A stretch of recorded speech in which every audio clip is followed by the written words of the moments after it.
gotta get started. This is our warm-up session for week 18 of What Did Prince Do This Week? Come on in. Where y'all at?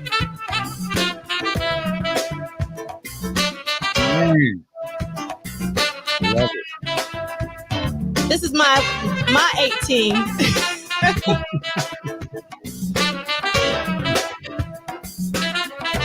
All right. We got Kim first in the chat. Good morning, Kim. We got JD Washington. Good morning, professors. Thank you for that. We got Dr. Claw in the house. The show is back on. Welcome, Laris. Welcome back, Michael Dean from Man Ray 10. Good morning, Nick Belden. Thank you for joining us as always. What up, man?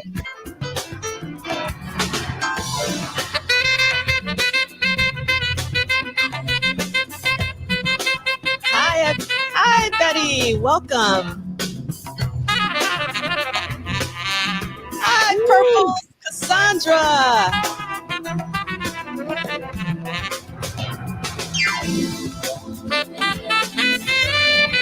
Good morning, Mila. It's always a pleasure to have you here.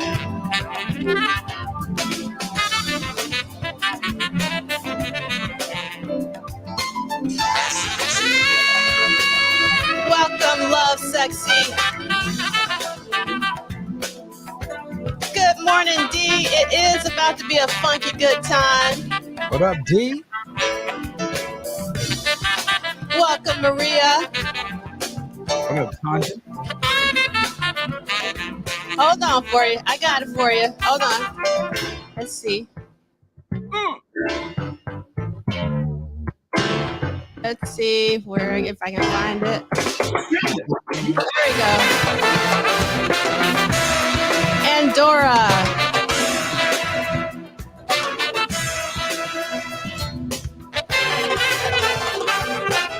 Happy Saturday, Drea Dances.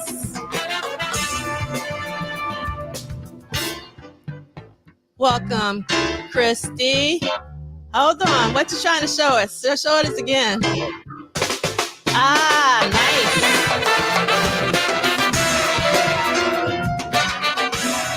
Welcome, Audria. Good morning, Christina. Good morning, Lori.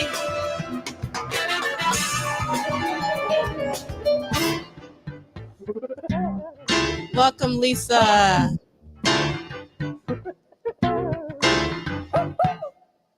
All right. So that is my 18, but the name of that song is Andorra by Eric Leeds from the one and only Times Square, one of my favorite albums of all time on Paisley Park Records. It's probably neck and neck with Jill Jones on which one day one's higher than the other, another day they're side by side.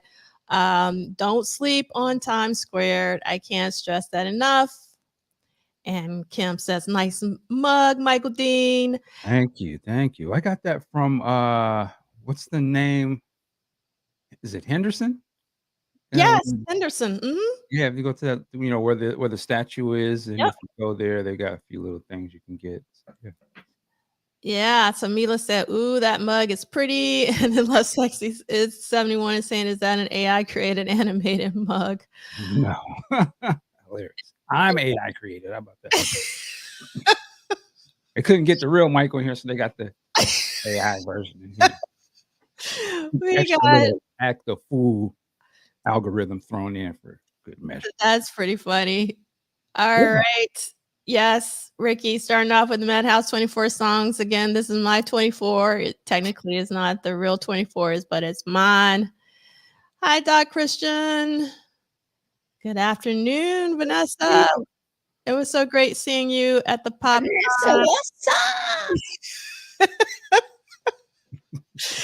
Welcome, Kim. All right, so let's get started. Hold on, let me. I got to go back in my deck and go through our housekeeping.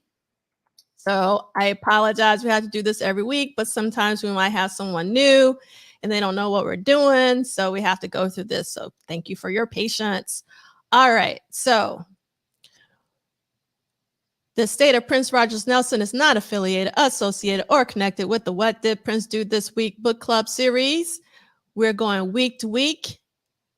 There's a detailed schedule at our bit.ly link, which is bit.ly Prince Book Club, or you can go to bookclub.polissolid.com. We are reading the expanded edition. Hold on, trying to find my buttons. There you go.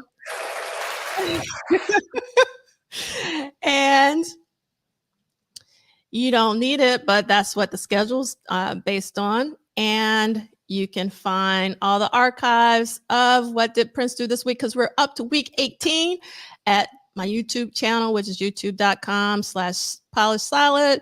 Please subscribe, like, and help spread the word, not for me, but for Prince knowledge. All right, and this is our hashtag, What Did Prince Do This Week? So WDPDTW. I'm finding some people don't understand what the name of this is. So it is What Did Prince Do This Week? So just remember WDPDTW. All right. I could read that a whole other way, but I won't. I would love to know, but at the same time, not. Because I'm very afraid. I'm very, very afraid. All right. And if you want to send us anything, especially about like the upcoming week, please do so at this URL. I mean, at this Gmail address, WDPDTW. I couldn't believe it was available, but it was. And we just listened to Andorra by Eric Leeds. Underrated album. Severely underrated. I mean, so underrated. It is criminal. It's so very good. And you got to co-op yourself a copy. I have. This is a song that goes up. I don't know the name. Yes. We'll figure it out. Let me see. Yeah, man, because that's just like very. It's Night Owl.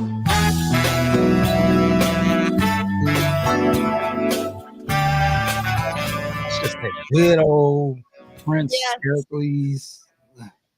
Yeah, that's basically Night Owl, and it's going to be our song next week. So you already, it's 19 according to mine. I told you the active fool algorithm is turned up. So we love the active fool algorithm. We got to have some fun. It's so important these days. We got to have some positivity because we definitely need some.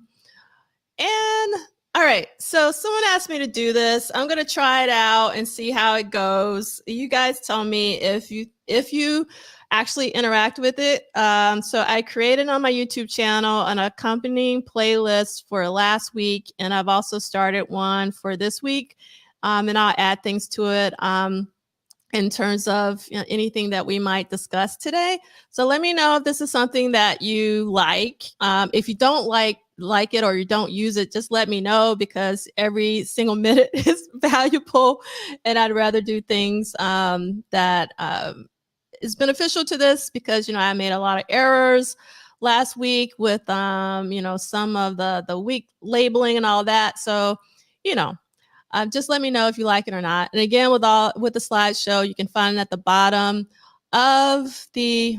I don't know. Sometimes why my computer does that.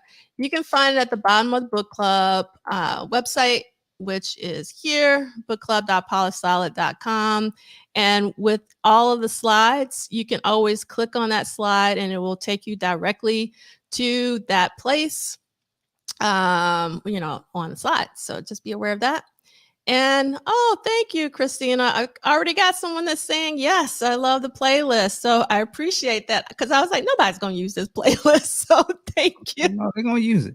Thank you for letting me know. I was like, am I really anyway, okay. And we also have the Adult Symphony channel. Thank you so much for joining us again. We really do appreciate it. What's up, the adults? All right. So last week we talked about Little Richard's I Am Everything documentary, which is a must watch. And this week, I wanted to kind of spread the documentary love Mm. across the sessions. This is a do not miss documentary series on Hulu about Tupac. It's 5 series, and they've aired 4 so far. So there's one more to go. It is really well done. It is directed by Alan Hughes, who's one of the twins from the documentary duo, also filmmaking duo. I can't say enough about it. Michael, have you been Really good. watching it? I've been watching it. I'm a huge Park fan. I was kind of skeptical at first, but it is really good. I give Alan. Is it Alan or Albert? It's It's Alan. Alan. I give Alan his credit. Yeah, I mean it's so well done. I the footage that he has in there, of Tupac, like Mm. the first episode really affected me just seeing that. And I had seen it before the young Tupac in high school. Mhm. But seeing it again, it's on Hulu, Maria. Mila, yes, it's so good. It really is good. Uh, It's go ahead. I don't want to cut you off. I mean, I could say a lot, but obviously, this is what did Prince do this week. We don't want to turn this into, like a review of Dear Mama, but I think it's really interesting to see that footage of him in high school and what a light he already was, without being Tupac, you know what I mean? Like he just had a light, it was going to shine regardless.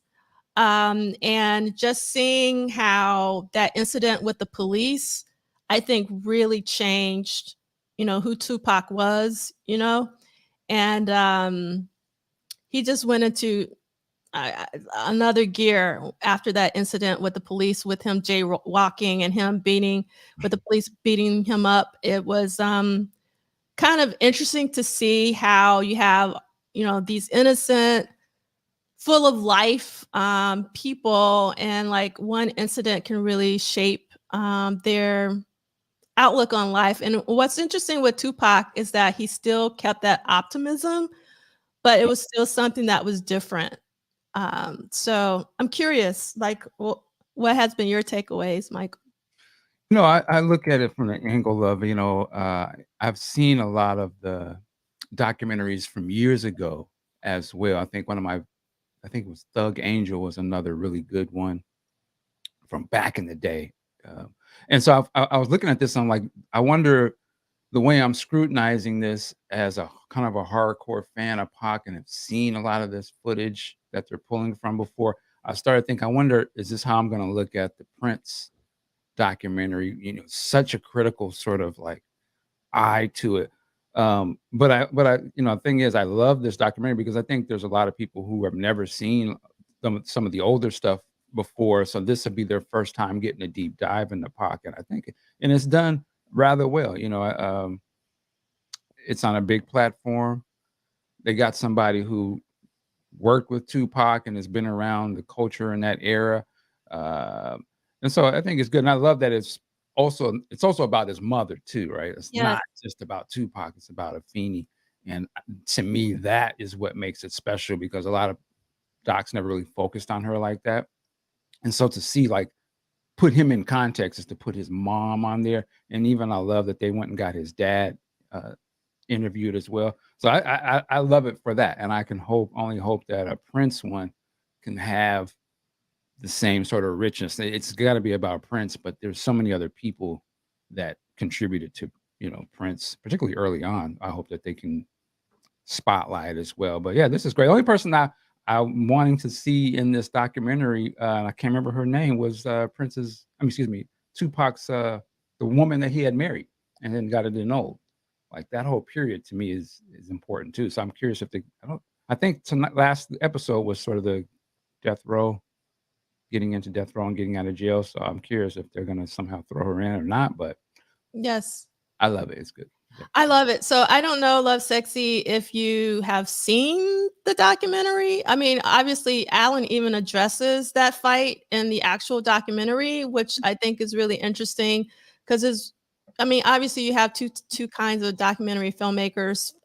Some filmmakers try to be very objective and not insert themselves in it. And Alan really doesn't insert himself, but it was sort of the elephant in the room, and he wanted to address it, and he addresses it early on. Yeah, he does. So I mean, if I were you, I would check it out for yourself and make your own opinion.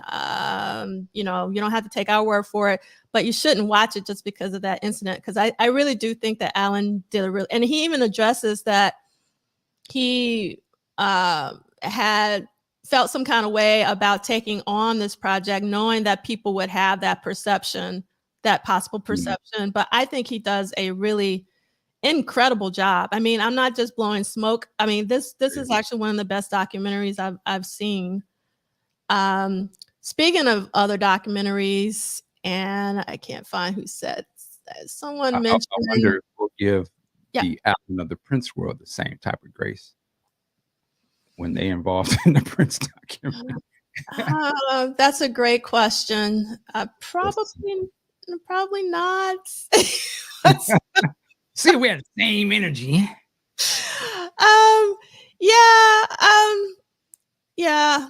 I mean, documentaries are really tricky because you never know which way they're gonna go. So yeah, and then sometimes, yeah, I won't even go into that. But I do want to address this comment from Maria. I really did not like Moon Age Daydream. I hated it with a passion, and I'm a huge David Bowie fan. I won't go into why unless you want to hear from me, but I appreciate that someone else enjoyed it. So, Maria, and again, just like I said, Love Sexy, you need to check it out for yourselves. You never should take anybody's word for it, especially if you appreciate a documentary, a subject of a documentary. And let's see. Got one moment that the documentary struck me was when Tupac commented on being disappointed and frustrated after a woman he was interested in wasn't interested in him because he was too nice. Yes, I remember that. Mm-hmm. Yep. And then I can't remember his his response, but I'm sure it was. I can imagine someone going, "I'll show you." Kind of like, if you don't want me to be too nice, then I'll flip it for you, which I think happens a lot, unfortunately.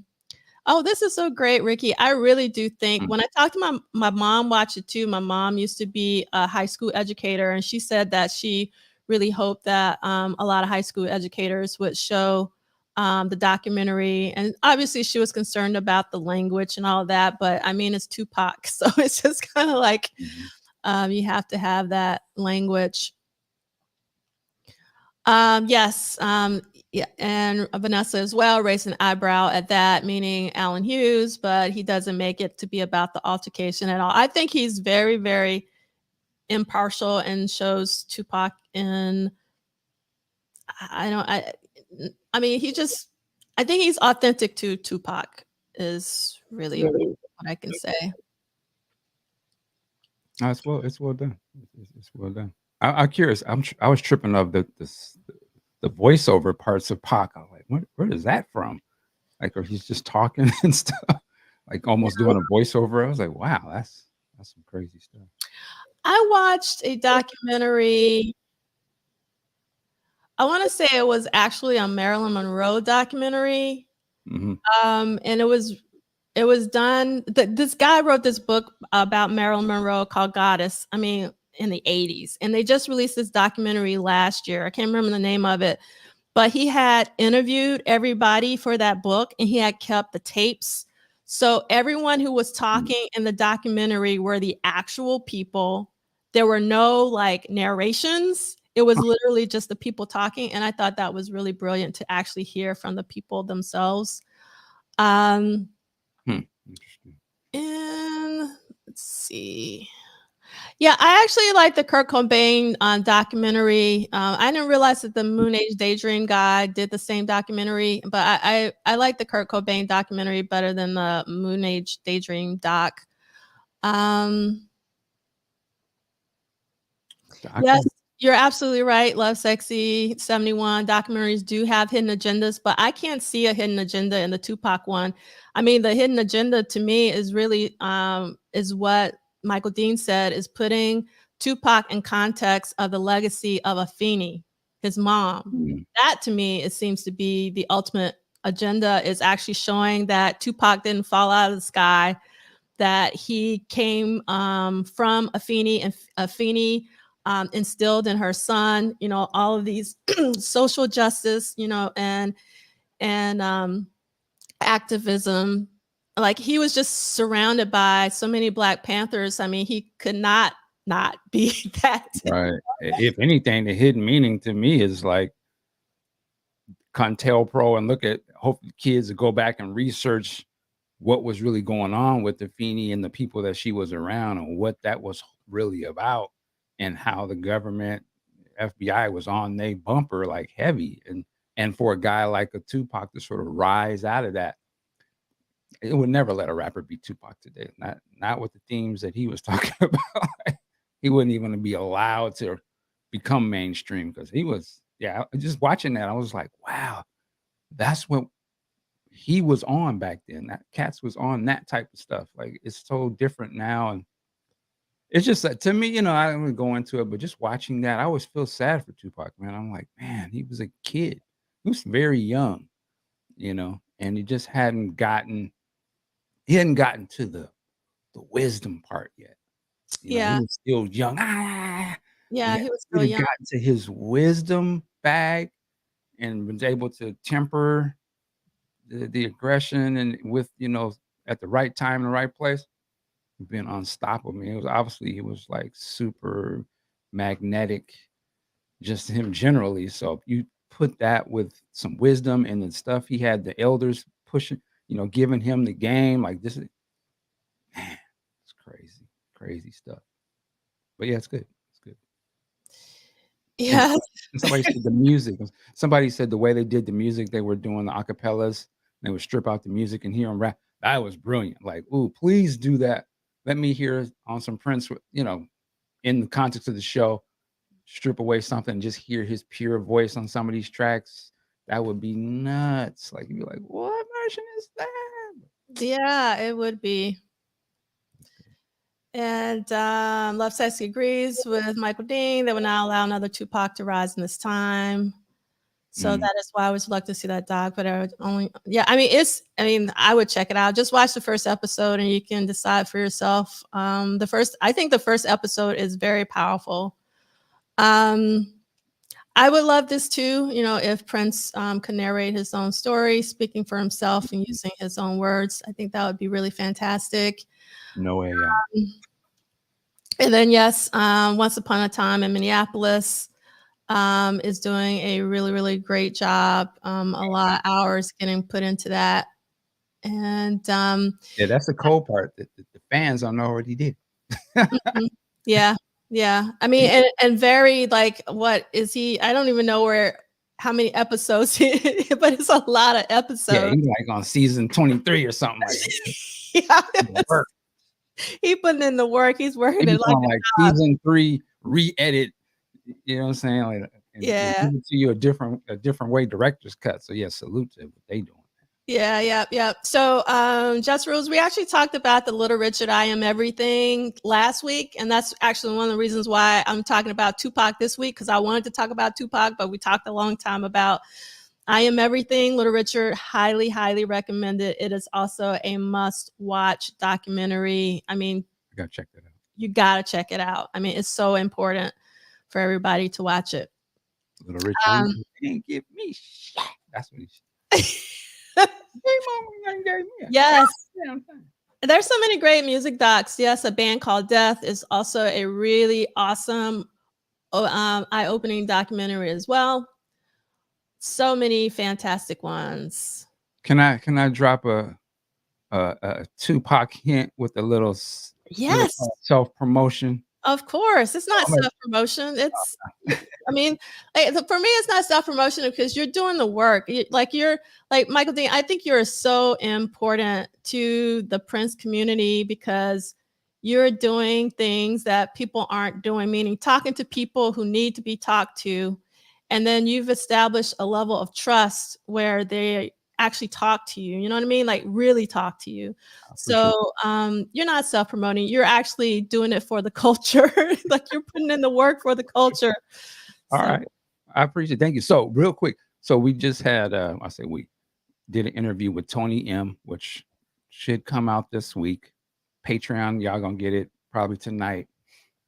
But one of the things that he said in it, slight spoiler, and I didn't know this, so if y'all already knew it, there you go. But we were talking about the Gold Nigga album, and real quick, he was like, we were gonna do, or there was talks to do a mini movie type of thing for the Gold Nigga album. I was like, word? And Tony was like, yeah, man, me and Pac was chopping it up on the phone, going back and forth. And so the idea apparently was that it was going to be Tony M and Tupac was going to do some kind of like video or mini movie for the Gold Nigga album. He told me that. I was like, what? But it didn't happen. Obviously, it didn't happen. But this was around the time when Pac had got arrested for the rape charge or whatever. So obviously it didn't happen. But yeah, there was some conversations on that. That's all I'll spoil for that. See, I got to check it out. But salute to Tony for throwing that out there and willing to be talking about it and stuff. So it was real cool. yeah, and you know that Tupac performed at Glam Slam. Yes. Yeah. And obviously Tupac sampled Prince up the wazoo. Yep. Not up Yep. the wazoo, but several, not more than once. So yeah, that would have been incredible. It really would have been. Why? And there's some other ones I'm gonna let y'all hear them. But yeah, it was fun. It was good. I can't wait. And how long was it? That's what about how long was this interview, Michael Oh, Dean? we're gonna at least give y'all an hour plus, and for all my, I'll say for the Patreon folks, I'm not gonna be able to put it on YouTube. We actually do a reaction video to one of the songs. I won't say what song it was, but so it goes in a little backstory of the particular song. So you know how we come on, we try to do our thing over here. All right, so Ricky is saying that the arrest was after the album. Right. So it would have been a movie took place. Mhm. But again, the way he was talking about it, that album had been, or they've been working on things pretty quickly before the times we get to see things. And I love this quote that Celie has from Tupac saying, "I love women like Prince." Right. Yes, indeed. All right. So I wanted to talk a little bit about some of the stuff we talked about last week. So we talked about Richard Avedon because we talked about the Rolling Stone cover with Prince and Vanity on the cover. And it's like the universe spoke and said that there is a Richard Avedon exhibition in New York City. And it's going on from May 4th through June 24th. I doubt they have that Prince photo because I know that supposedly Richard Avedon destroyed the negatives, even though Brenda Bennett, I know, got some from from off the floor from the Apollonia 6 podcast, which was really great to hear. But for those of you who are in New York and if you love photography, I would highly recommend that you check it out. I haven't checked it out yet, but I definitely intend to. Richard Avedon was the photographer to like he had so many different phases, but he was a photographer to the stars. But he also, as you can see with this footage on the website of Julian Bond, he did some, social justice photography as well. So it should be a really good exhibition, and I hope you'll check it out. So another thing we talked about was Kaja Gugu, and I didn't know who the bass player was because Zach Hoskins basically said that if you listen to the song Too Shy, that the bass is just doing too much. So I had to go listen to it. And I will never listen to Too Shy again the same way because I totally dismissed it. But there's this really fantastic analysis of this by this guy who has his YouTube channel. Well, he's more than a guy. He's a musician. He's a bass player and his handle is PD Bass. I would highly check it out. Again, if you go to the slideshow at the bottom of the book club website, you can actually click on it and it'll go directly to that channel. But the bass player of Kajagoogoo is Nick Beggs, so it's really important that yes, Maria, I'm with you. Like bass doing too much impossible. I love bass heavy tracks. That's one of the reasons why I'm a huge fan of Jamiroquai, particularly when on the first 3 albums, when Stuart Zender, who's one of my favorite bass players, was in Jamiroquai, because he just doesn't play a straight bass line. He's just like all over the place, which I absolutely love. And Maria's saying that Photograph was Maria's jam. Okay.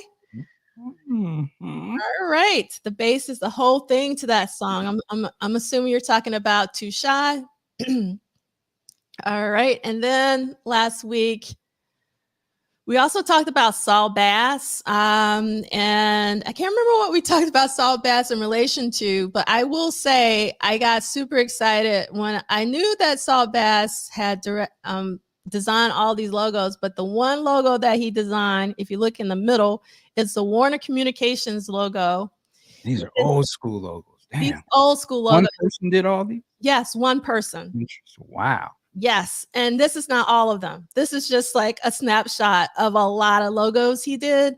So this link actually, if you click on the slideshow, will take you to this book that's bigger than Dwayne's book about Saul Bass's life and all of his work. He also did film title sequences as well, and some really classic ones, like Carmen Jones, for those of you who are into your filmography. But he didn't do the Warner Brothers Records one, but he did the Warner Communications one. So I thought that was a connection to Prince. Wow, just looking at all of those just brings me back to a time. Yes. Continental Airlines. Oh my God. Yes. And so Dr. Claude, Saul Bass was mentioned because Dr. Claude mentioned him in that Warner logo. And everyone should know that they have redesigned the Warner Brothers Records logo, which I absolutely hate. It's done by one of the premier design firms called Pentagram. It's like that circle now. I don't know if you guys seen it. And like some of the reissues, like there's a reissue of Controversy with the new Warner Brothers logo, and it just does not look right. It's like, the logo don't look right. The logo don't look right. That's right. It looks so weird to see that record with the new logo. So he was like the premier logo designer, as you can see. So I hope that he got paid. Yep, he did so many logos. This is pre-Photoshop and Illustrator. Like you had to get down for real. Yeah. And then let's see what Celie has illustrated the companies of my childhood. Now I want to get some Girl Scout cookies. Absolutely. That Quaker Oats, though. Stop it. I don't know about that. Yes. What's for breakfast? Now I got that oatmeal in there. Go in there and eat now. Yes, don't get me started on oatmeal. That's a whole nother conversation that we'll have one day. So, the book club, this is a book club. And in book clubs, we want to make connections and we want to expand. So I'm hoping that you guys are loving like these tangents and threads. All right.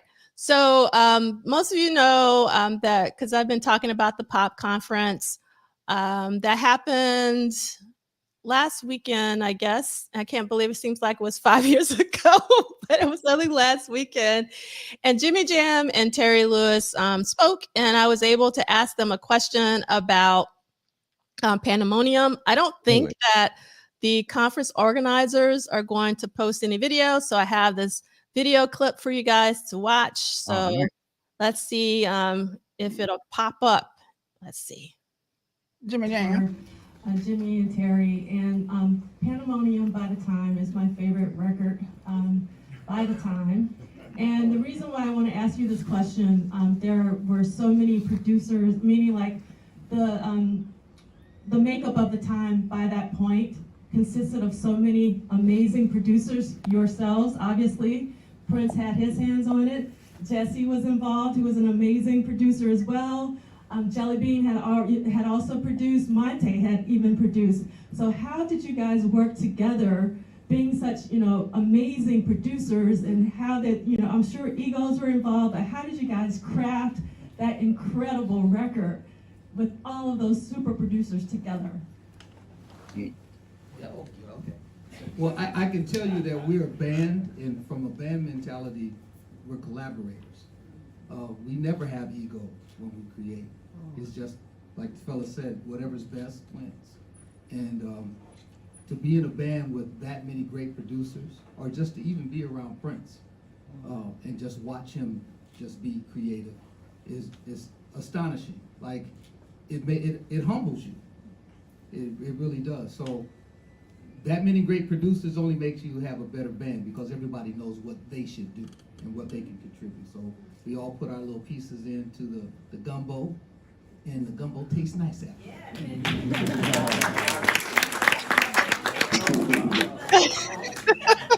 Just gonna do a couple more. So I just wanted to share. So Love, Sex, and Saying the mic is muffled. So basically, this particular roundtable discussion was about producers. So it had Jimmy Jam and Terry Lewis. Also, Timbaland was there virtually, and Timbaland had some amazing answers to the questions. And then there were a couple of young producers, Take a Day Trip, who produced Little Nas X. So they were actually sitting to the right of Jimmy Jam and Terry Lewis, and Timbaland was being, it's in the same space that we did the Triple Threat Symposium on Saturday and Sunday. And, you know, just like Jerome was broadcasted on the phone, Timbaland was being broadcasted on Zoom. And so this particular, again, roundtable focused on producers. So one of the questions I always wanted to ask Jimmy Jam and Terry Lewis, which I was able to ask in that moment, was that there were so many, by that time, producers on Pandemonium. Like, it was different in the beginning, like with the first 3 Time records, when it was just Prince and Morris Day primarily. But by the time you get to Pandemonium in 1990, all of them were super producers as far as I'm concerned. I mean, Jesse was like on fire, like Mariah, you know, obviously Jam and Lewis, and then, you know, all of them had produced. So I just really wanted to know, I mean, obviously you can't do that in a roundtable format.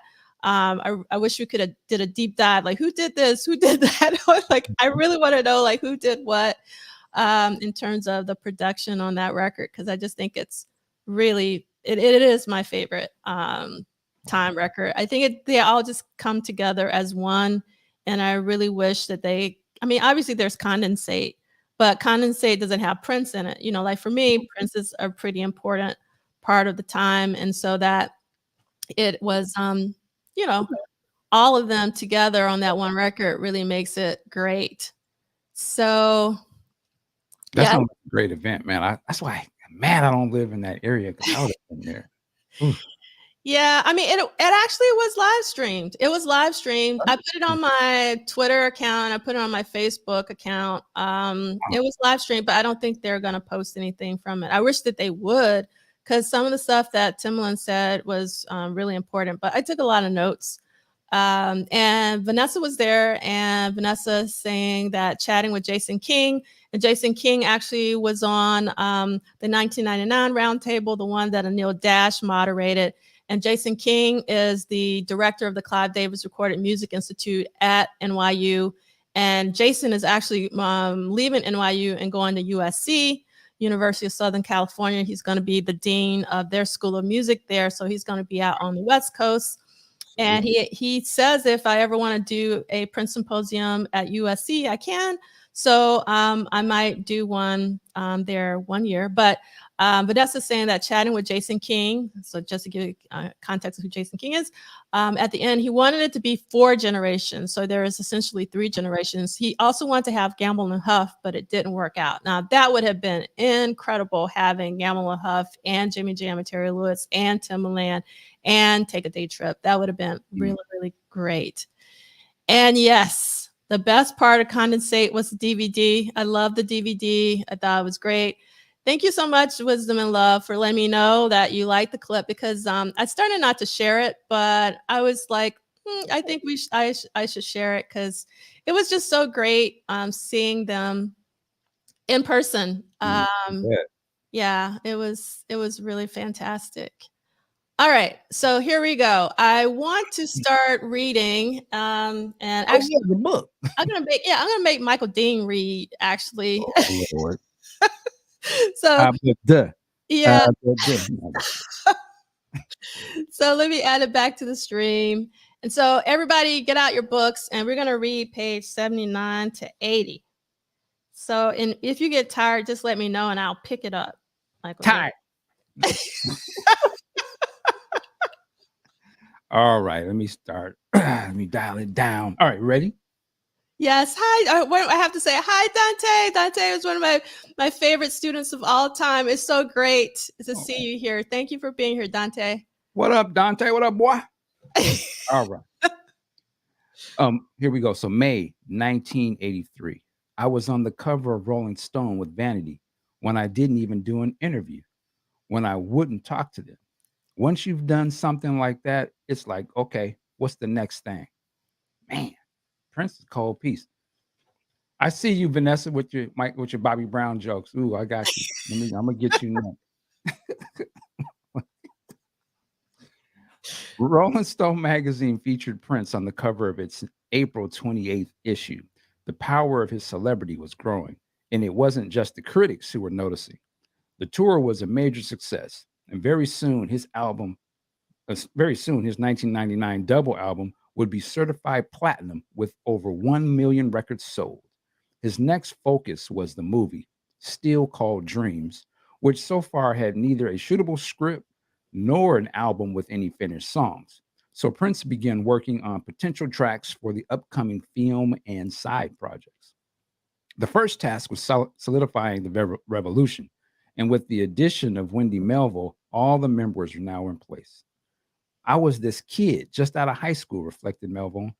I had no real performing experience. Prince took her under his wing, giving her his attention and encouragement. When Wendy Melville joined to play guitar, it made a big difference, reflected Lisa. I was happy because she was my girlfriend, and Prince was so excited, and she was like a new kitten to him. The, the way that he was precious about her, you could feel a new beginning. I think he chose each of us for very simple reasons, not because we were virtuosos, although we were really good. There was another quality he needed to have around him, a blend of loyalty, a spirit of young hunger, and a musical quality he didn't have. Every one of us had something he didn't have, even though he had it all. Having her in the revolution meant less time apart and translated into a faster form of musical communication within the band. It wasn't the greatest bunch of musicians in the world. I mean, I've played with some dynamic cats, but being a dynamic musician can never take the place of being a team, expresses bassist Brown Mark. Playing with people you jam with and that you grow to love as family, because that's what we were. If one person had a problem, everybody had a problem. Wendy was the youngest, but I was one of the babies in the group. And Lisa always looked after me, always watched my back. As the band grew closer, their trust translated to music, and Prince relied on them in a way that he'd never done in his career. In a future interview with Rolling Stone, Prince described each of the members of the band, of the Revolution. Bobby Z was the first one to join. He was my best friend. Though he's not such a spectacular drummer, he watches me like no other drummer would. Sometimes a real great drummer like Morris Day will be more concerned with the lick he is doing as opposed to how I'm going to break it down. Mark Brown's just the best player I know. Period. I wouldn't have anybody. I wouldn't have anybody else. If he didn't play with me, I'd eliminate bass from my music. Let me back that up. My man Prince said this about Brown Mark. If he didn't play with me, I'd eliminate bass from my music. Damn. Same goes for Matt. He's more or less a technician. He can read and write like a whiz and is one of the fastest in the world. And Wendy, she makes me seem all right in the eyes of people watching. She keeps a smile on her face. When I sneer, she smiles. It's not premeditated. She just does it. It's a good contrast. Lisa is like my sister. She'll play what the average person won't. She'll press two notes with one finger so the chord is a lot longer and things like that. She's more abstract. She's into Joni Mitchell too. Tired. Okay. The guys in the early days, Andre Simone and Des Dickerson, made it very clear to Prince that they had solo careers, reflected Bobby Z. Prince was frustrated by that, and it wasn't until Wendy joined, until his dream of a Fleetwood Mac style band came true, that it really became the band he wanted it to be. This is Matt Fink talking. That whole period was like boot camp. He knew this was a major deal for him, and he certainly felt a lot of pressure to pull it off. He made it very clear to all of us that we had to be disciplined in our work and dedicated to what we were doing. I'm going to repeat that one more time. He made it very clear to all of us that we had to be disciplined in our work and dedicated to what we are doing. He just worked nonstop, working like a job. He never slept. Mm. He never slept. And then in italics, Dwayne writes, Prince's studio sessions during the next few months of 1983 are difficult to date, but whenever possible, they have been placed into the proper month to give them some context. Now, I think one of the reasons why it's difficult to place is I don't think like when he was on Sunset Sound, they kept better records, just because people had to get paid. And obviously, with a studio, you had to, like cross your T's and dot your I's. But a lot of work, I think, was happening at Kiowa Trail. And so I think like the documentation might not be as, pristine. And the one thing that I actually miss from Sunset Sound versus the Kiowa Trail documentation is you don't know how long Prince is in the studio. So what was great about Sunset Sound in the book, it tells you when the session started, when the session ended. But when it comes to Kiowa Trail, we don't have that level of detail, for obvious reasons, because he was recording at home. At the crib. He's like, yep. Okay, hold on. We're going to go upstairs and get some Doritos. I'll be right back. Yes, the 2 Ds, discipline and dedication. Mm. And then Celie says, when Lisa makes me look all right in the eyes of others. When I stare, she smiles. They were great musicians, but they were also a Trojan horse to the crossover audience they wanted. And I love this comment. Abstract is definitely the vibe I would use to describe Lisa. Hi, Mabel. It's so great to have you here. Mabel is the reason why I'm doing all this stuff. So we got to salute Mabel. What up, Mabel? If it wasn't for Mabel, I probably wouldn't even be doing this right now. So like nothing but gratitude to you, Mabel. And let's see. Mabel. All right. Any Mabels anymore? No, not. I love Mabel's name.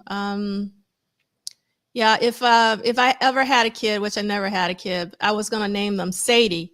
And what's crazy is that Jesse Johnson has a daughter named Sadie. Ah, interesting. Which and I didn't even know that, but I was like, yeah. And because I call Sade, I've always called Sade Sadie. It's a little inside joke because I'm from Alabama.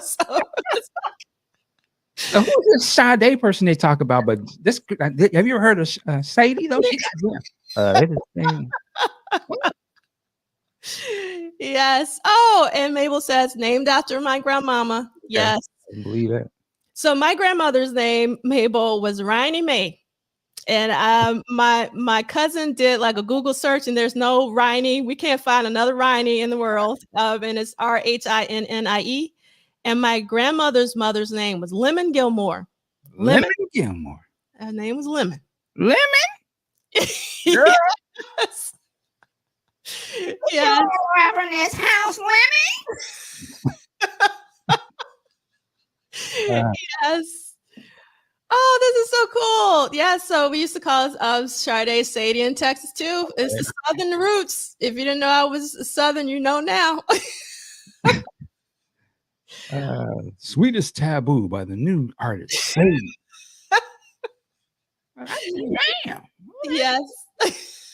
Girl, Sadie, I think she Creole or something. But Yes. no, she's from overseas now. Yes, this is from D. Bless you, Mabel. Thank you for seeding this brilliance. And for those of you who don't have any context, let me give you some context because maybe Mabel deserves her flowers. So I met Mabel at the after a Revolution show at Webster Hall in New York City. Right after Prince passed, and she was with another friend, someone I knew from the Prince community called Deanna Martin. And I saw, hello, Deanna. And she was introduced me to Mabel, and they were about to go out to dinner, and they were like, why don't you join us? And I was like, sure.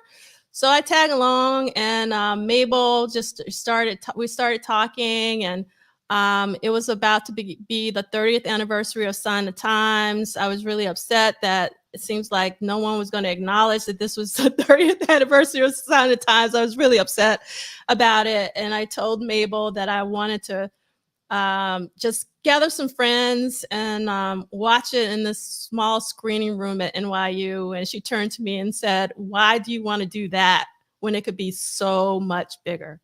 So like within probably 3 weeks, we actually pulled together that first Sign the Times panel and screening with the formerly known as Core 4, now called the 4U crew. And we had our first panel, and it was an incredible time, and it wouldn't have happened if it wasn't for Mabel.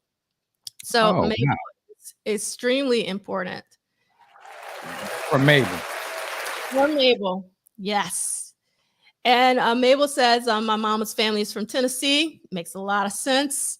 Mine is from Alabama. I'm from Alabama. So, Celie, you are. If my wife. So Celie says, if my wife dies before me, my next wife's name is going to be Bertha May, Lucille, Willa Jean, Lucinda, Clarissa, Retha May, Louise, or Ella Jean, because those are the names of women who can cook. Okay. I feel him on that one. Thank you so much, Mabel. Every single symposium, I ring your name. You're so important to me. You have no idea. All right. So let's see what we're up to next on our slides.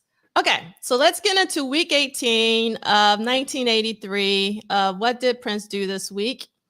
And let me find my mouse if I can. And we only had one studio visit this week. I never trust anything that says one for the week, but this is according to the book. One studio visit, 2 songs were tracked.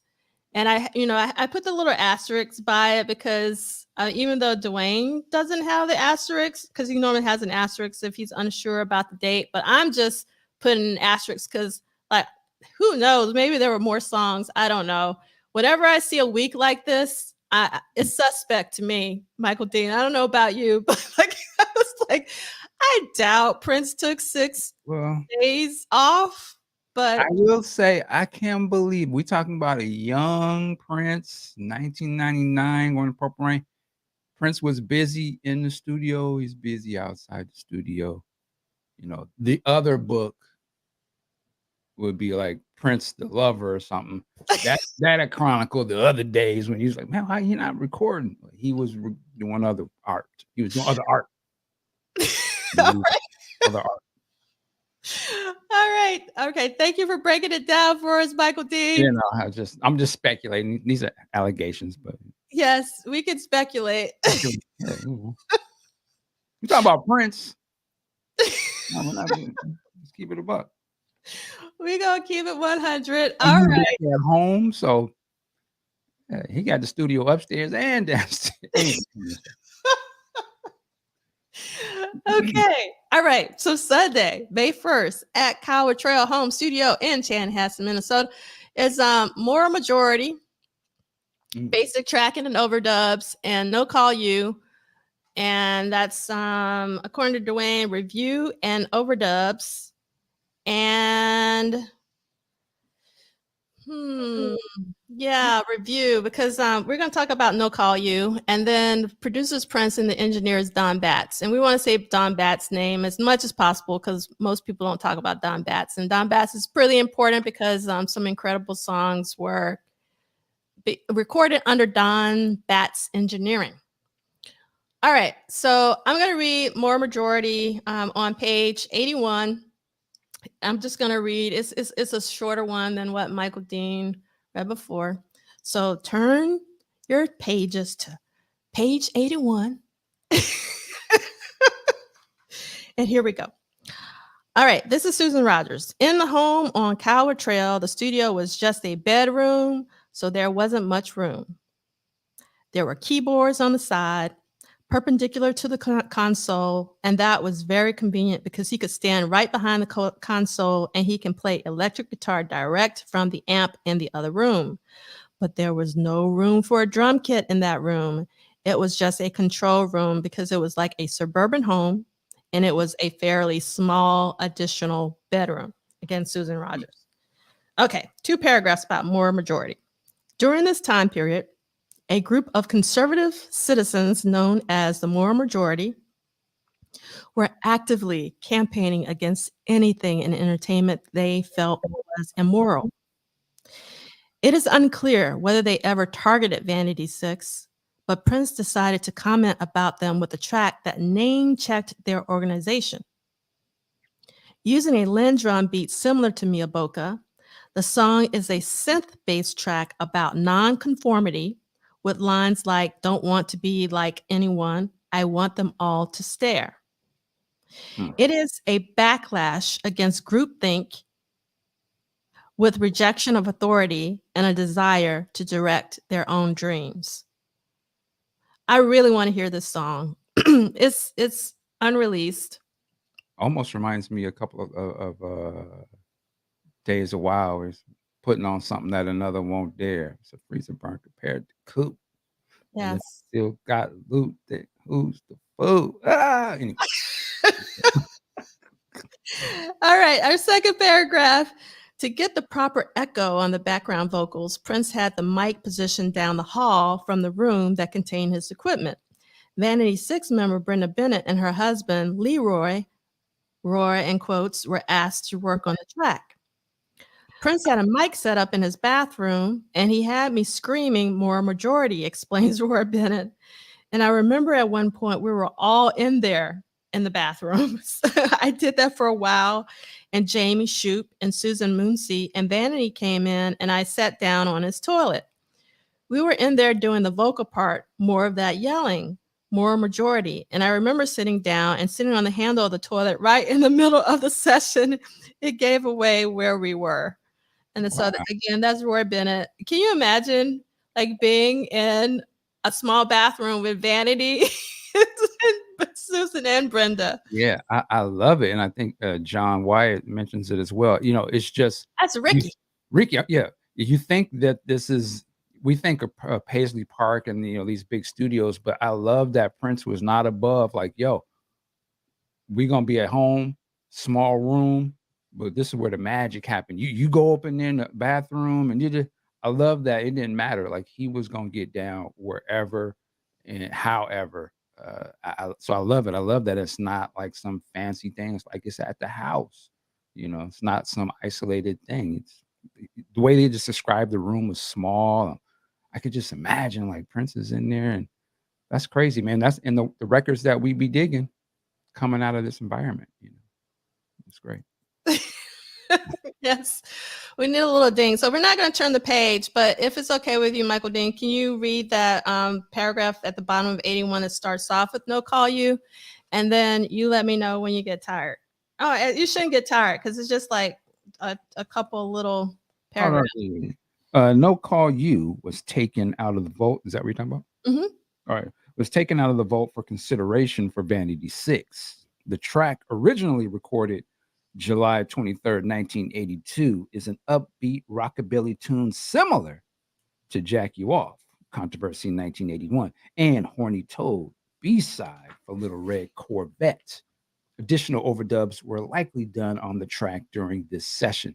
The status: Moral Majority, 6 minutes and 13 seconds, was edited down to 3 minutes and 52 seconds and ultimately shelved and put on the shelf, got grooves up on the shelf, Deep Purple Concord jams, as they like to say, when the second Vanity 6 album was abandoned.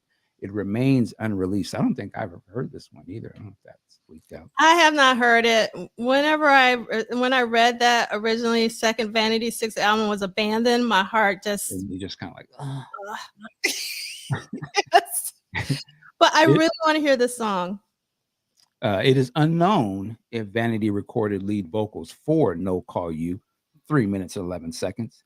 The track also suffered the same fate as Moral Majority when the Vanity 6 album was canceled. It would eventually be offered to Jill Jones. What's up, Jill? For consideration for her album. She recorded the lead vocal on the track in 1985, but it didn't appear on her album and has remained unreleased, category Purple Deep or Concord Jams on the shelf. Yes, perhaps one day we will hear it. I hope it's something that gets released from the vaults. And speaking of Jill Jones, so I reached out to Jill via Twitter and I asked, curious, I know you sung background vocals on No Call You. Do you know if Vanity ever recorded lead vocals for No Call You? Was the song a possibility for your work record? Did you record your own lead vocals in New York City while recording with David Z? Any insights? I'd be so appreciative. And Jill Jones said, no, she didn't sing on it, meaning so Vanity did not record lead vocals as far as Jill knows.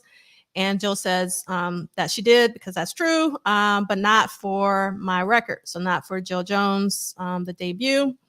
Honestly, think he just started stocking up songs. Not every song had an immediate destination, and perhaps when he accumulated enough in a similar vein or vibe, he created a project entity around it. And then she followed up with that I know of.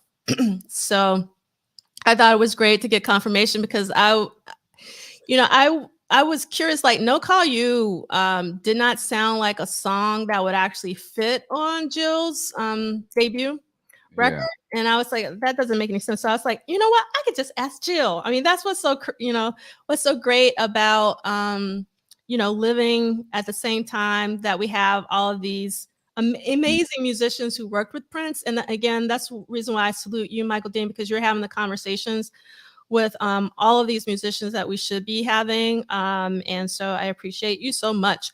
But going back to No Call You,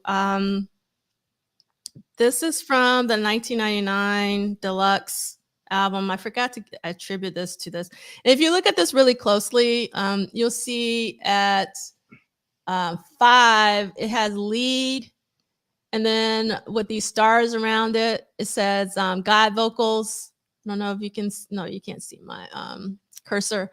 But then if you look at 17, you'll see it has Jill lead vocals, 1. And then if you also look at 23, you'll see background Jill. And then if you look at 24, you'll also see Jill lead vocal 2. So this is from July 23rd, 1982. So this is like a different version. And but still Don Batts actually was the engineer on it. And the one that we're talking about in Dwayne's book is a May 1st version. That's the reason why in the book he says review and overdubs. So it wasn't basic tracking, it was a review. And then you can see some of the other stuff on here as well. You see synth drums, you see bass synth, you see bass guitar. So you can see that Prince is doubling the bass guitar with the bass synth. And then there's a white noise, hi-hat, organ, horn, right and left. Telephone. These are the sheets that I really love when they put in the deluxe versions. Yeah, Anisha. So like Jill Jones, there's so much purple power with Jill. Jill sung on a lot of tracks. I mean, it's pretty. I mean, Jill needs her own studio sessions book, to be honest, because the amount of songs that she's on. I mean, she's on Maserati. She's on like the Time stuff. Like she's on like Apollonia Six. I mean, she's like on Prince. I mean, she's everywhere. She's like, And her connections to music run deep as well. Like Rick James, Tina yeah, Marie, like yeah, Town, all that. Like, all that. Yep. Let's see. Ricky says, "No call you, you call me." How many of us have yeah. 12 persons of interest that? Yes. Let me see what else we got here. Sample the Kojak storybook with a ding on De La Soul is Dead. Remind me of all those audio storybooks as a kid. That ding is synonymous with my childhood. I guess I need to, Y'all talking about the ding. yeah. I I guess feel I like need. when you're reading they tell you to turn the page. Ding. You turn the page. Is that what they're saying? Oh, yeah. So Carl, Jill is actually is all over several Tina Marie records. Um, like I can't believe I'm blanking right now. Like she's even singing background on Portuguese Love, which is like one of the best Tina Marie records of all time. Jill is like, and I wrote an article about all of Jill's recordings that she did with Tina Marie, actually for a journal that C. Lee, who's actually in the chat, put out called the Black Magnolias Journal. And C. Lee is going under the handle of psychedelic literature because that's actually where he posted it. And let me see if I can find it really quick. Black Magnolias Journal. Maybe C. Lee, you can do it quicker than me. Literary Journal. Here we go. Black Magnolia. Get to the first one. All right, so I'm gonna share my screen really quickly. I'm gonna share this tab. And I'm going to go to so I'm going to put this in the chat here for those of you who want to read it. And there are several articles in here. Some, like there's an article by Robert Lawson here, but mine is She's Always in My Hair, Jill Jones, An Unheralded Muse of Prince, which is basically an article I wrote after I gave a presentation about Jill at Harvard for the Black Portraitures conference. And let me see if I can find it. So here we go. So Jill Jones co-wrote 2 songs with Tina Marie, Young Girl in Love on Lady T, which was actually produced by Minnie Riperton's husband, Dick Rudolph, and the Ballad of Cradle Rob and Me on It Must Be Magic. She sung background vocals on 4 Tina Marie albums, 1980s Lady T, Behind the Groove, which is if you haven't heard Behind the Groove, you gotta listen to Behind the Groove. It's such an incredible song. Lonely Desire, Aladdin's Lamp, You're All the Boogie I Need, Young Girls in Love, Why Did I Fall in Love with You? So a lot of songs on 1980s Lady T. Irons in the Fire, Jill's song background on Young Love, Chains, You Make Love Like Springtime, which is one of my favorite Tina Marie songs. Irons in the Fire, and then 1981's It Must Be Magic. She sings background on 365 and Square Biz and Portuguese Love. And even 1984's Star Child, which is one of my favorite Tina Marie records. I'm going to say all Tina Marie records are my favorites of all time. I just love Tina Marie. Don't get me started. But she also sung background vocals for Jean Carn, Jill Jones, on My Baby Loves Me, alongside Jean and Iris Gordy, and who's Fuller Gordy's daughter, who was Jill Jones's stepfather. And then on 1982's Trust Me, and was the cover girl for Ozone's 1982 album Lil Susie. So I'm sorry, Carl. You probably like you asked this question and then I went down a rabbit hole. That's what happens here. So my apologies. Yeah, it's supposed to be like that. And it's gonna be crazy, probably like 30 years from now or something, when Prince is just the thing of myth almost, and kids or somebody's gonna come across that Jill Jones album, and they're gonna be like, yo, what is this? And then they're gonna just find out all that stuff that she's connected to, and they're gonna be like, yo, who was Jill Jones? You know what I mean? Like they're gonna be like, I'm piecing it all together. And it's, and the thing I started to say is, we live in a time where she's alive right now, like, Yes, and right she's now. active with us in different things. That's why we got to continue to, you know, give these people respect and love, because they ain't gonna be here forever. And Jill Jones, when you just look at her like this, man, I mean, she is so intertwined in all this stuff that we love, man. She's not getting and we showing her love, but this is one of those type of artists that we're supposed to, you know, the same way we put our arms around El DeBarge and Tevin Campbell when they have the third or fourth go round years later, and we're like, yo, we didn't forget about them cats. We always gonna show them love. So Jill Jones, the same type of artist, man. Like, it even goes beyond the Prince stuff. It's dope, man. So salute to Jill Jones, man. I'm honored that I even got to interview and be a part of what you're doing with her and stuff. Yeah, Jill Jones is dope, man. So we have to give a shout out to Dwayne. Thank you so much for being here. Because we are reading Dwayne's book. So it's always a pleasure to have you here. And I agree. I do think that Jill deserves her own documentary because Jill has had a really fascinating life. Just a pre-Prince, can't say that, post-Prince. So My man said, wait, she's white?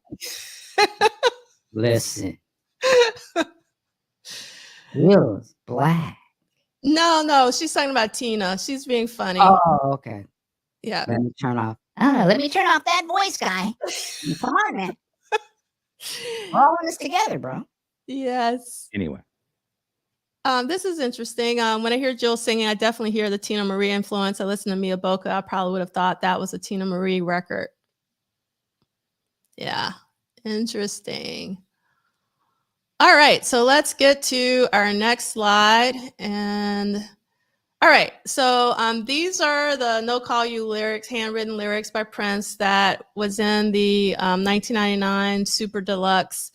And one of the things that really stood out to me is he changed the lyrics when he recorded this versus when he actually wrote them down. And the lyric that he changed was "Can't listen to no music because when you're gone, nothing else will do." But he changed it to "Can't listen to my music," which I thought was pretty brilliant for him to change it from "I can't listen to no music" to "I can't listen to my music." And I love it when Prince changes lyrics.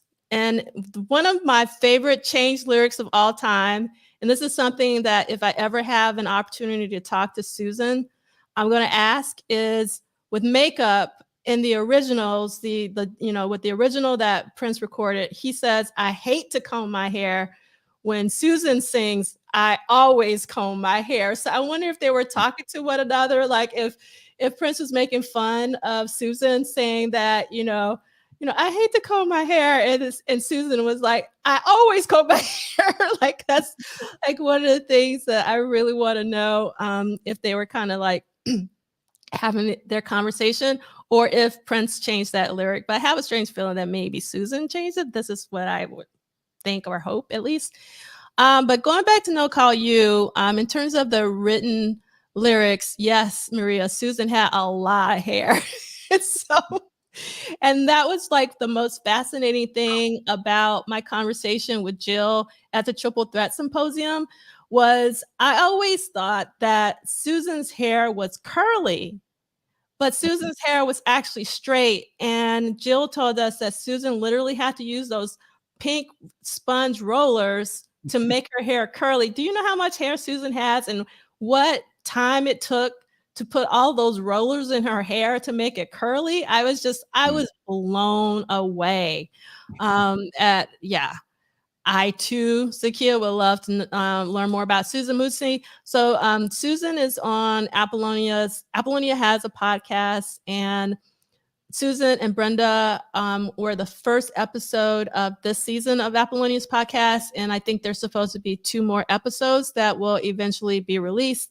So I hope that we get to learn more from Susan about that time. Yes, blew me away too, Maria. I'm glad that I wasn't the only one. Yes, Deja, I always thought her hair was actually curly. Yes. Yes. So, the women understand all about their hair. It takes a lot of energy and everything. Yes, the Apollonia episode was very touching to see them all reunited together. Highly recommend it that everyone watches it if you're a fan of Vanity Six or Brenda Six. Um, yes, studying and analyzing lyric changes can provide more insight into a song's meaning and what the artist intended by understanding the shades of meaning that change by changing just one word. Yes, so let's go back to No Call You really quickly. So what I find interesting about the written and also the recorded version. So let me see if yeah. So with the written version, you see Prince writes "girl, girl, girl." Girl, I'm going crazy. And if you listen to the song, you know, I guess this song was going to be for Vanity Six or someone female, because then when he sings it, if you listen to it, he starts saying, "Boy, I'm going crazy." So it changes from girl to boy, and I always want to know, like, when does that happen? um yes, it's I'm glad you caught that. And so yeah, I was I'm wondering, like, does he when does he decide that he's going to give a song to somebody else, that he's no longer going to record it? Because it seems like if he was going to give this to, let's say, Vanity Six or whomever he was going to give it to, that he would have written "Boy, I'm going crazy," on the original lyrics. Um, so I just thought it was really, really fascinating. And, one thing that I love about doing this book club series and doing a slow read, but also a slow listen, because one of the things that I did while I was getting together the slideshow, because More Majority obviously isn't released, I put No Call You on repeat, and I've grown to love the song. When the Super Deluxe box set first came out, I didn't dislike the song. I just kind of dismissed it. I was really into, Bold Generation and Rearrange. Rearrange was a track that really, I played that on repeat. I couldn't even get to the rest of anything because I was just on Rearrange like for days, like Rearrange, Rearrange. And I just kind of dismissed No Call You. But after I put it on repeat, and I was like, you know what? This is a pretty awesome song. Um, and I really got it. And that's the thing. We live in a society where we don't really live with music anymore. You know what I mean? Like, we just kind of like on to the next. But when you really spend time with one song, and like really give it time, my philosophy has always been you need to listen to a song at least 3 times on repeat, if not more, just to see whether or not, it catches you. And in some cases, it takes years for a song. I'll give you an example. I hated The Ladder when it first came out on Around the World in a Day. And again, like, I was probably 14 years old, and I was like, what is this? Like, Really? I don't want to look for no ladder. Like, I hated that song. Oh my God. And now it's one of my favorite songs ever. Cause now I get it, because then when I was 14, I didn't get it. And I was like, oh, okay. And so, like that Love Sexy footage when he's at the piano singing, my heart just melts. And I was like, I'm so sorry, Prince. I didn't like Ladder at first. I mean, you're not alone. I'm not talking about that song in particular, but I think a lot of times when those albums came out, I wasn't ready for half of what was on there. Just stuck on whatever expectations of what you thought it was supposed to be. And yeah, sometimes those songs can take a while to. I think for us to open ourselves up to the songs themselves are fine. It's just we might not be in a space to appreciate what it is and to really let go and to go into what Prince was doing. That's what I find myself at. Let go of what I think he's supposed to be playing and listen to the vibe of what he's on at this particular song. It's probably pretty interesting if I stop and just relax. Yeah, I mean, so when I was little, I would label certain Prince songs what I call old man Prince. And like for me, the latter was the old man Prince song when he wasn't even old. Right? Why he's thinking about looking for a ladder. And then another thing too is that I'm really, I mean, to this day, like drum and bass is, and I talked about this last week, is one of my favorite genres because it's 170 BPMs, and I like fast music. I don't like a slow dirge, and I feel like the ladder is very like slow.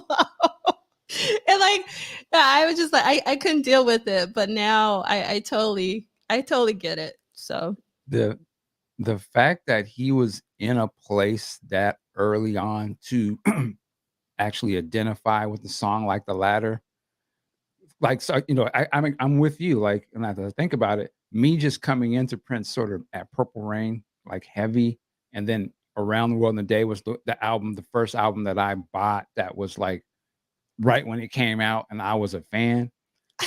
Yeah, you're like, well, I'm not, why would he be singing about the ladder? I'm still trying to party. But the fact that he had already come to a place where that song matters to him, like, yeah, I done been through some shit already. Like, I'm taking it back to church. Like you later, I was like, wow, this is fascinating. Like, you would think he was on top of the world, and why would you have any need to sing something like that? But yeah, I see y'all, y'all were greater Mount Calvary, Holy Ghost, everlasting love, missionary Baptist church. Seeley's a nut. and I gotta laugh. I started laughing. I'm sorry. I was laughing at Baron because he knows how much I love slow love. Not and so slow love. Let's talk about slow love for just a hot second. So I just talked about how I have a new relationship with No Call You. I have a new relationship with the ladder. I have never had a new relationship with slow love. I doubt I will never have a new relationship with slow love. I've always hated slow Even love. the Love Sexy the movie version? Like, I hate it in the love sex and like if I don't skip, but if I were gonna skip something, if I was gonna skip something, I would skip slow love. I wow. definitely I don't like Okay, Miles. like Michael Dean. Do you ever go, oh my God, I gotta listen to slow love right now? Absolutely. Okay. Absolutely. And so when do you have this need to listen?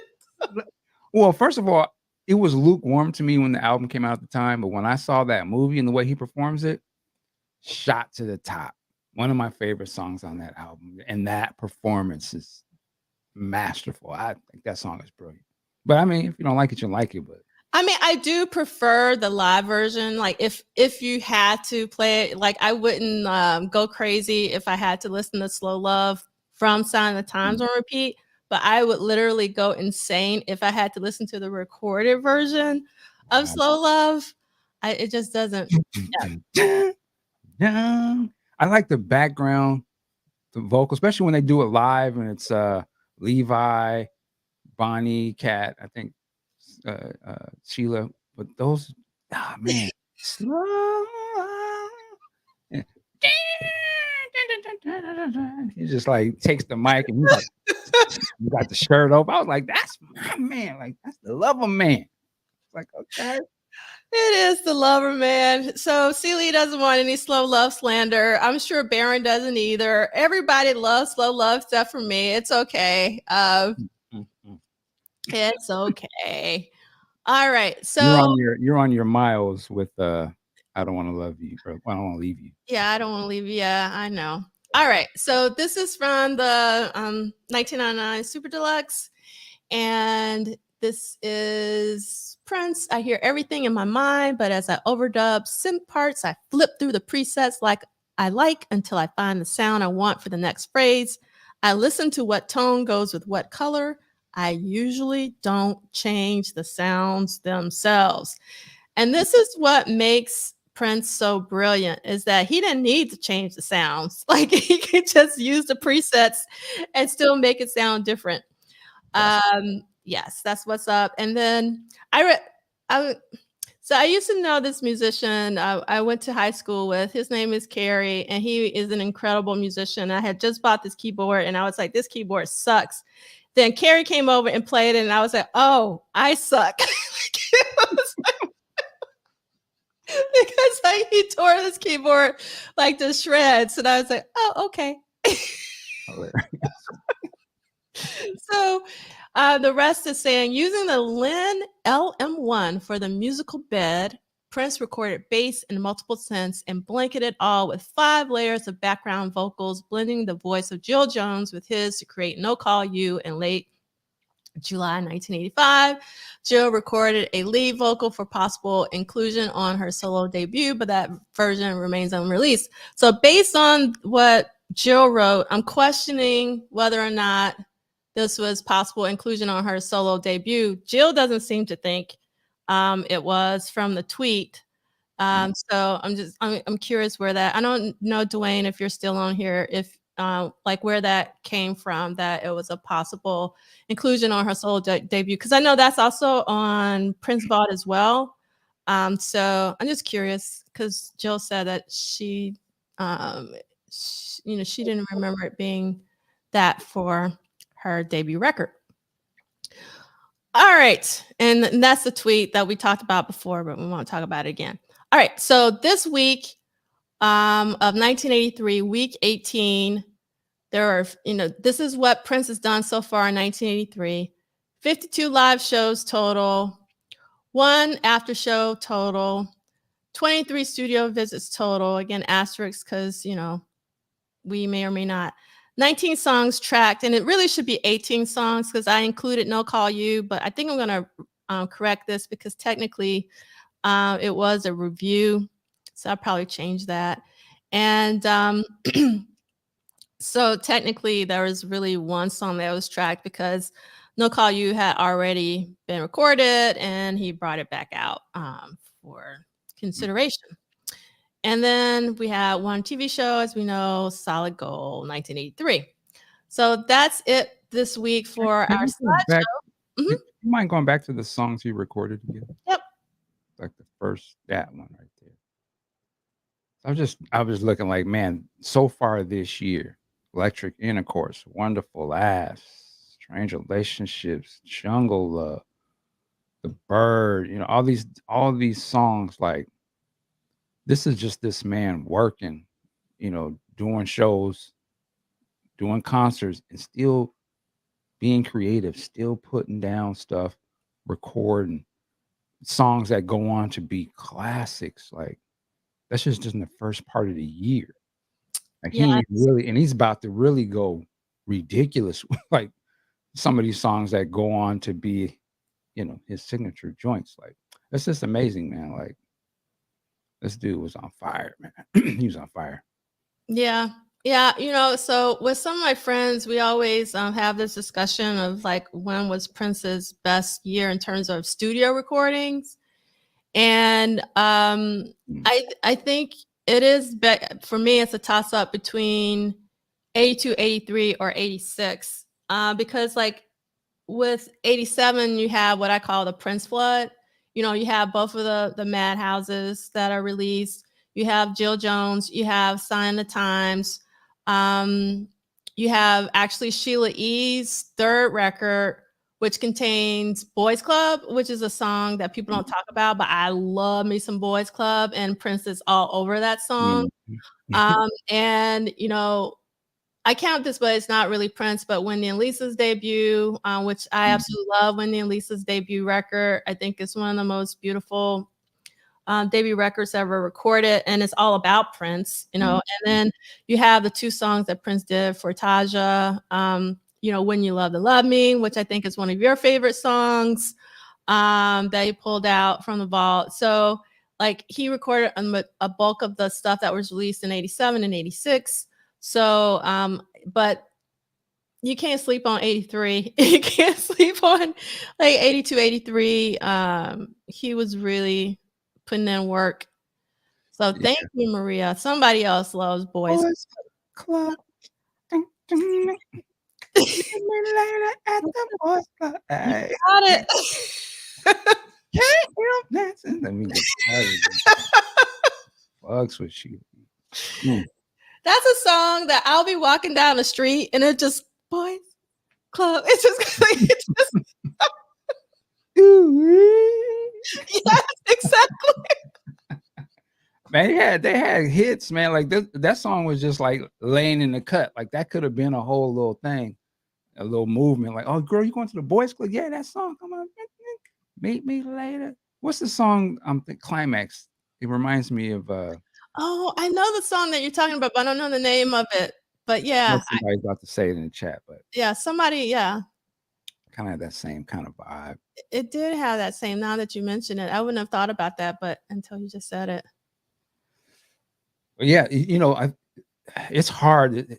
I want to say like the best years are the same as yours, but I just feel like those years, it was just such a almost aggressive recording regiment, because I always felt like I could argue his later years because it's some of his best, but I think these years it was just no, we got to get this down right now, like, and everything was just so like it was so extreme one way or the other, but it was never playing around, you know what I mean? Like it wasn't just throwing stuff together. It was like, yo, we're gonna do this type of song and it's gonna be on, or we're gonna do Power Fantastic, and it's just like a guy that you would think is this super pop or funk, and he just comes with this melodic piano, the voice.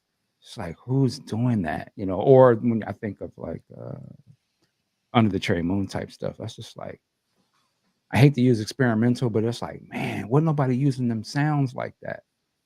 Particularly this guy, again, he was the guy that was known for this style of music, Minneapolis style. And he flipped the script and I'm gonna do this. Y'all can have that.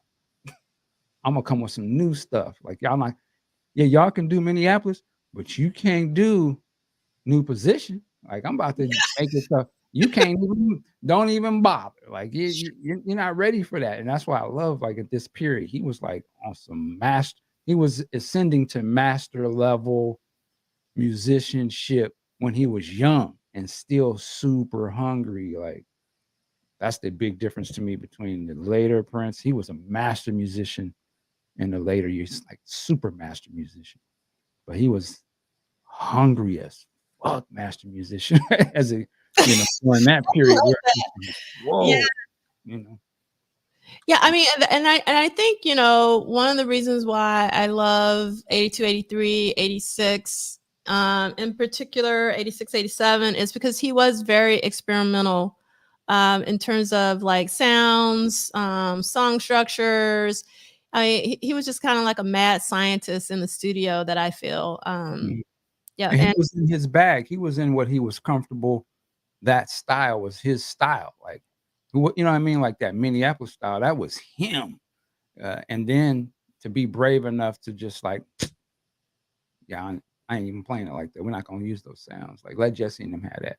yeah, It'd be like if, you could say it's blasphemy. It'd be like if Teddy Riley, at the height of New Jack Swing, when that was, everyone wanted to be on that, he just decided to go do rock. But the rock was dope. That would be, like Prince just decided, I'm gonna go do this style. I'm still doing funk, but it's gonna be on a whole different style. And y'all not gonna be able to follow that. You know what I'm saying? I'm gonna go, yeah, man. He flipped sound when his sound was popping. but the thing is, but he always did that though. You know what I mean? Like, and I think that's what a lot of people miss, is that, Prince was already on to the next by the time like the public knew. Like, when he was touring for, Purple Rain, he already had Around the Rolling the Day in the can, and he was in Around the Rolling the Day mode. And then, I'm sure he was, on to the next, so that he just kept it moving. Yeah, that was probably the first time we really just flipped the style. Like, he could have just laid back in the cut and had mad hits in a particular style, and he's like, nope, we're going right over here. Y'all over here, going right over here. I still got those joints, but we're gonna go over here. and who can keep up, you know, and the band's gonna be so ridiculous. Yeah, your band ain't gonna be ridiculous like that. You ain't got time to practice them like that. You don't want to practice them like that. We are. Anyway, I want my Prince rant. So. It's okay, and I want to make sure you get your jacket props. Oh, hilarious! Well, thank you, sir. So actually, I'm glad that you're talking about. Actually, someone put in the chat, "Hold Me" by the moving so quick in the chat. Here we go.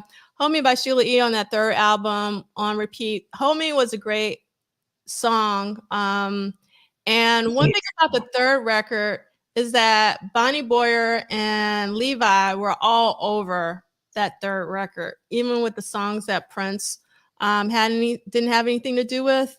And that reminded me that I actually wanted to talk about Andorra, which is a song. Yes. That's the song. Mm-hmm. Yep. And this is, hold on one second. Let me share this tab instead. I'm going to what I call the Prince Bible. I almost had a brain aneurysm when, Prince Vault was down this past week for some kind of something they were fixing on. I don't know what happened, but I was like, oh Lord, please don't let Prince Vault go down. Like, what kind of world? He's like, I need my fix. Yes. I almost had a heart attack. I was like, oh God. But it's back up now. That had never happened before. So anyway, here we go. Andorra, which is what we played at the top of an hour before this hour. According to Prince Vault, and also according to the album, which I have again the vinyl, and I have my inner sleeve. So I know. Yep, got the vinyl, got the CD. I have all I can get when it comes to this record. So Eric Leeds is supposedly on the keyboards. Prince is on all other instruments except where credited. Sheila's supposed to be on the drums. Levi's supposed to be on the bass guitar. Atlanta Bliss is on the trumpet. Ricky Peterson, who's St. Paul. Paul Peterson's brother is on the piano. And I don't know much about Larry Frantangelo is on percussion, but I think Larry was also on Lines that we played last week, which is my favorite. But it's not on Prince Vault because supposedly Prince isn't involved. I don't believe that. But I think on the for Lines,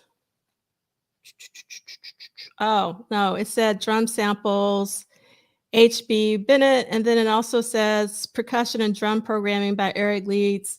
Lines has a lot of percussion, so I'm curious if Sheila E is on Lines. So I'm going to play Lines for you since you weren't here last week, and I love it anyway, so we can listen to it again. So here we go.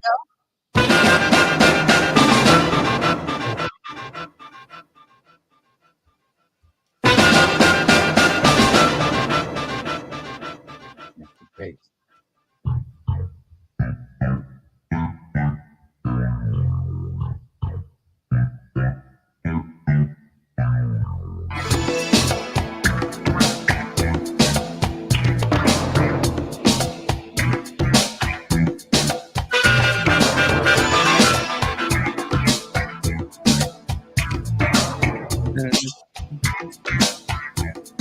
Ooh, you know what this kind of sounds like?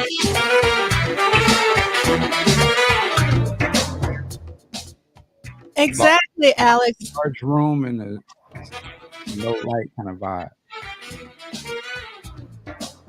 So, I wonder, is this Sheila? It sounds like Sheila to me, but maybe it's this Larry Frantangelo person from the next song. I don't know, but I want to know.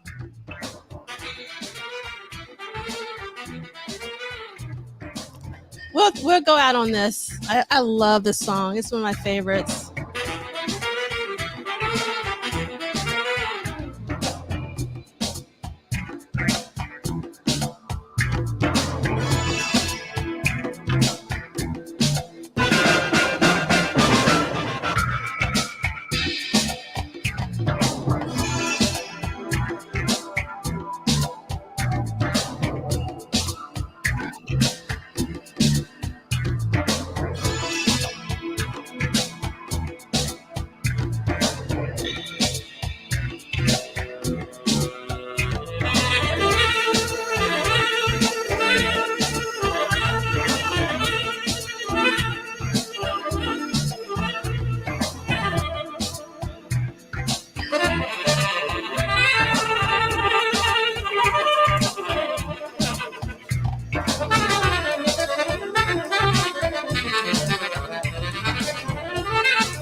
It's so funny. I remember being in the car listening to this with people going places. Yeah, that reminds me like when Timbaland was talking, and I can't remember which song they played, but they played the song, and you could tell he was somewhere else. And Jam was like, you know, where were you? Kind of, he didn't say that, but that's kind of like, and Timbaland said, I remember this exactly. He was like, I remember Aaliyah sitting over here. He was like, everything just came back to me.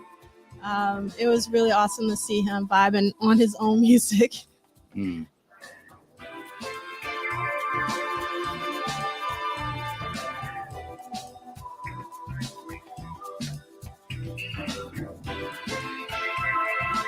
Someone said Mission Impossible vibe. I can see this as background in a cold ass James Bond movie too. Though.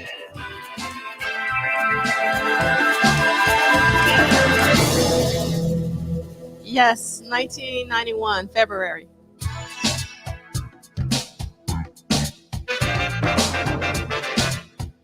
This is the first track. This is the first song on the album, man. Yeah, this is the very first song. This is a way to open an album.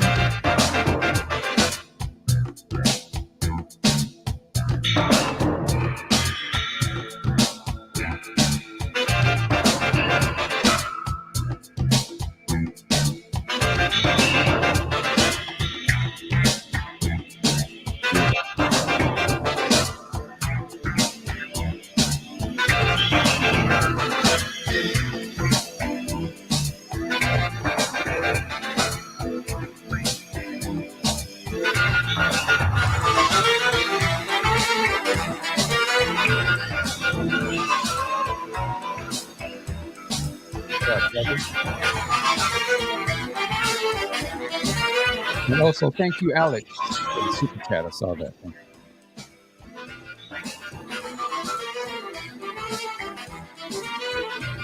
Oops, sorry. Oh, go ahead. You got it.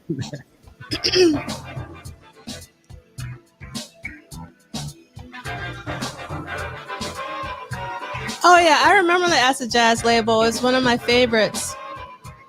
I think, wasn't Giles Peterson in charge? No, he was in charge of Talking Loud.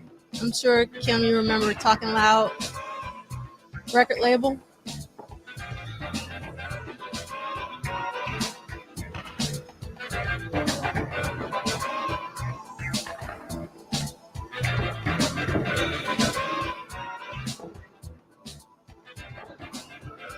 All right. Well, we are at the end of week 18 of What Did Prince Do This Week? Maybe that gave you some good vibes where you can go out and enjoy the sunshine. You know, positivity is what we all should be about. Yes, talking loud. Love this. Herbie Hancock, Glover Washington, Mod Jazz Vibes. Yes, both great record labels, Acid Jazz as well as Talking Loud. See, Lee, I'm gonna need some greens and cornbread. Mabel? Thank you, Mabel, if you're still listening. And all right. Okay. Whoa. I don't know. That's when I clicked on something too quick because it's like moving. You know how it moves. So didn't mean to click on that because I don't know what that was about. But thank you. That's a great way to end laughter and humor. I hope everyone enjoys their day. Hope you'll be back for week 19 of What Did Prince Do This Week next week. Thank you, Michael Dean. Working like a job. We'll see you next time. Peace.